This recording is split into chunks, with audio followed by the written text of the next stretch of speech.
સવારમાં ઝટપટ બની અને રેડી થાય એવો નાસ્તો જોઈએ છે મિત્રો, તો આ પૌવા ખીચડી તમે જરૂરથી બનાવો. આમાં બધા વેજીટેબલ્સ પણ આવી જાય છે અને ખાવામાં અને પચવામાં પણ ખૂબ જ સરસ છે.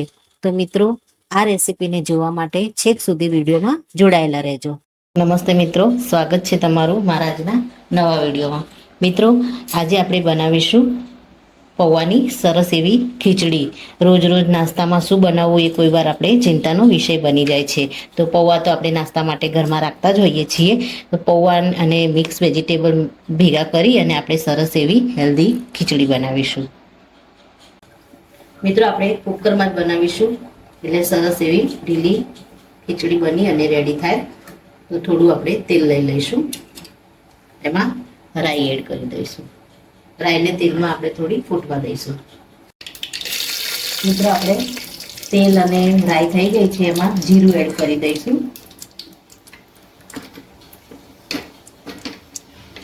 સિંગ એડ કરી દઈશું. ત્યારબાદ લસણ આપણે એડ કરી દઈશું.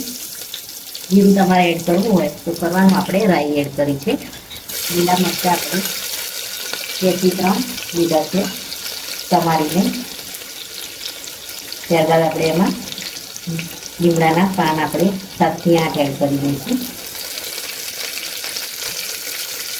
ત્યારબાદ ડુંગળી એડ કરીશું. આપણે સમારેલી એક નાની ડુંગળી લીધી છે આપણે,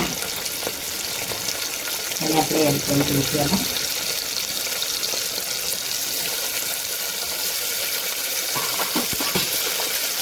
કેપ્સિકમ આપણે નાની લીધી છે સમારેલી, તેના બી કાઢી અને આપણે એડ કરી દઈશું.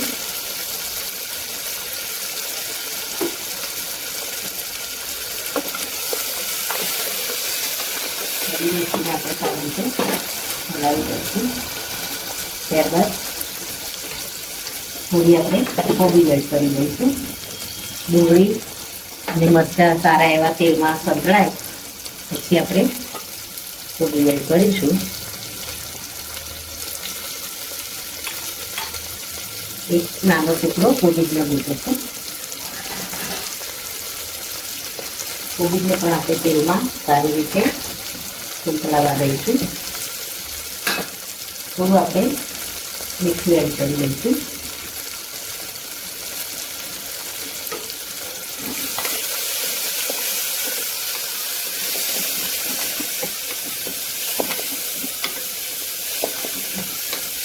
વેજીટેબલ થોડા સોફ્ટ થાય. આપણે છોકરાઓ પરવર નથી ખાતા હોતા અને પરવર શરીર માટે ખૂબ જ ફાયદાકારક હોય છે, તો આપણે થોડા પરવર પણ આની અંદર એડ કરી દઈશું.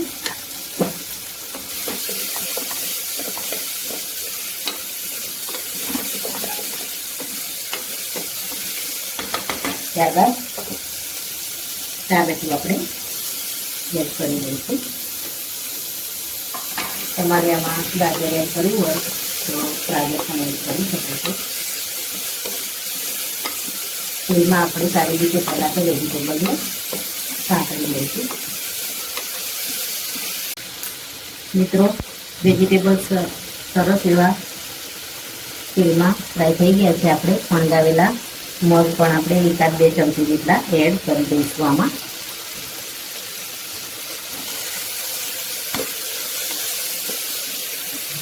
હવે આપણે પાવડર એડ કરી દઈશું.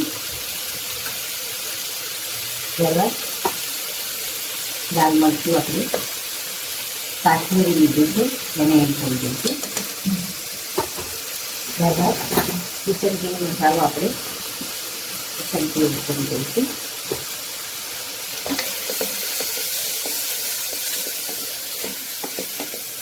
મસાલાને વેજીટેબલ સાથે સારી રીતે હલાવી દઈશું.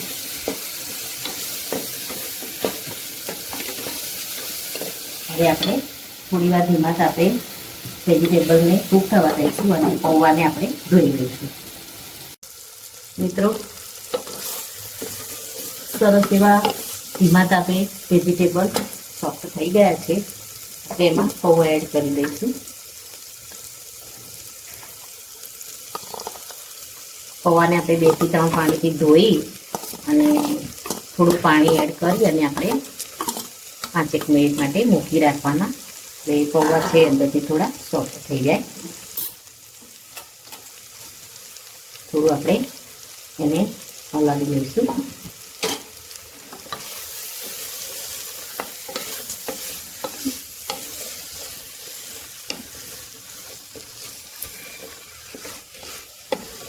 મીઠું આપણે ટેસ્ટ કરી લઈશું.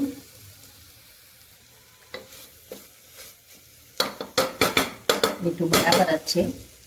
જો તમને વધારે મીઠું થોડું જોઈતું હોય તો તમારે થોડું એડ કરી દેવાનું.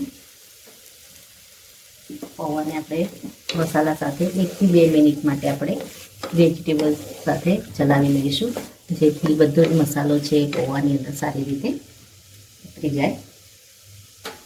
હવે આપણે જરૂર પૂરતું પાણી એડ કરી દઈશું.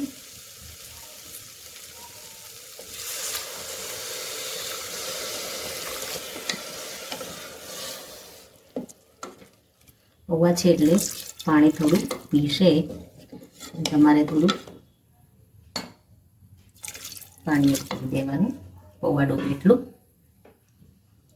હવે ગેસને આપણે થોડી રાખી અને 1 સીટી આપણે ખાલી આવવા દઈશું. ત્યારબાદ કુકરને ખોલી દઈશું. મિત્રો આપણે ચેક કરી લઈશું. તો સરસ મજાના ઢીલા પૌવા બની રેડી થયા છે. હવે આપણે જે સોજી 2 થી 3 ચમચી લીધી છે એને આપણે એની અંદર એડ કરી દઈશું અને પૌવાને એકવાર ચલાવી દઈશું.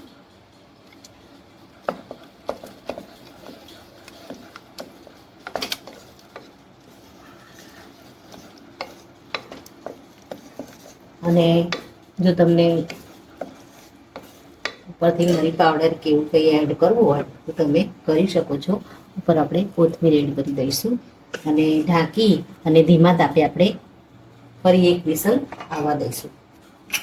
આપણે કુકરને ખોલી અને ચેક કરી લઈશું.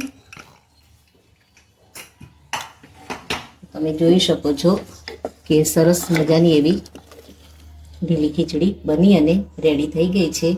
તમે સવારના બ્રેકફાસ્ટમાં પણ આને આપી શકો છો અને બાળકોને લંચમાં પણ તમે આપી શકો છો. તો આને આપણે સર્વ કરી લઈએ. મિત્રો, જો તમારે આ ઢીલી ખીચડી બાળકોને આપવી હોય તો ઉપરથી તમે થોડું ઘી પણ એડ કરી શકો છો. એનાથી ટેસ્ટ એકદમ વધી જશે. તો મિત્રો, તમે પણ આ રીતે ઘરે જરૂરથી બનાવો. ખાવામાં ખૂબ જ ટેસ્ટી લાગે છે અને બનવામાં પણ ઇઝીલી બની જાય છે.